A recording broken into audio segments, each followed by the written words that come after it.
শিশির, স্বরাষ্ট্রমন্ত্রী যেভাবে জানালেন সেনাবাহিনী পর্যায়ক্রমে ব্যারাকে ফিরবে, এই পর্যায়ক্রমে যে ব্যবস্থাটি গ্রহণ করা হবে সে বিষয়ে খোলাসা কোনো তথ্য কি আপনার কাছে রয়েছে কিনা?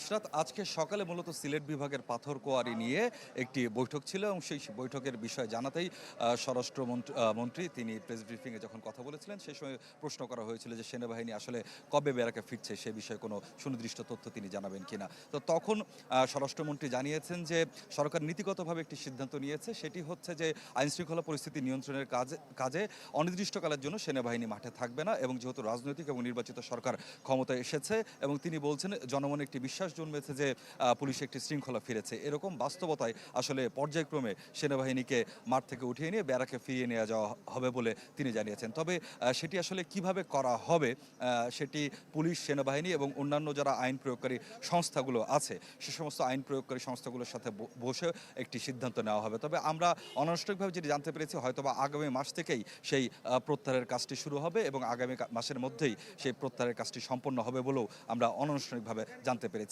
আরেকটি বিষয়, গত 1 মে থেকে স্বরাষ্ট্র মন্ত্রণালয়ের উদ্যোগে একটি অভিযান শুরু করা হয়েছে এবং সেই অভিযানের বিষয়েও স্বরাষ্ট্রমন্ত্রী সালাউদ্দিন আহমদ তিনি তথ্য জানিয়েছেন। তিনি বলছেন যে প্রতিনিয়তই এই অভিযানে অগ্রগতি হচ্ছে এবং কেউ আইনের ঊর্ধ্বে নয়। প্রতিদিনই দাগে অপরাধী আসামি যারা রয়েছেন, মাদক জুয়ার সাথে যাদের সংশ্লিষ্টতা রয়েছে এরকম আসামিদেরকে ধরা হচ্ছে এবং তিনি বলছেন যে আইনশৃঙ্খলা পরিস্থিতির যে একটি দৃশ্যমান উন্নতি হয়েছে সেটি কিন্তু স্পষ্ট।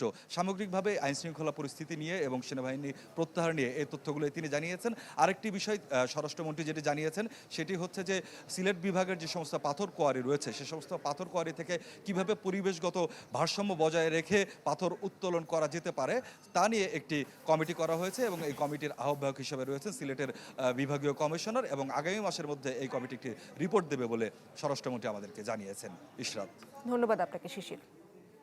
স্বপ্নের শাহরিয়ার শিশির যুক্ত হয়েছিলেন। ঢাকার উত্তরায় মাইলস্টোন স্কুল অ্যান্ড কলেজে বিমান দুর্ঘটনায় অবহেলার অভিযোগে সাবেক অন্তর্বর্তী সরকারের প্রধান উপদেষ্টা মোহাম্মদ ইউনূস সহ 16 জনের বিরুদ্ধে আদালতে মামলার আবেদন করা হয়েছে। ঈদ আসবে, সাথে ক্যাশব্যাকও আসবে। নিজের বা প্রিয়জনের জন্য কেনাকাটায় এবারও নগদ পেমেন্টে পাচ্ছেন দারুণ ক্যাশব্যাক। তাই যাই কিনুন, পেমেন্ট করুন নগদে।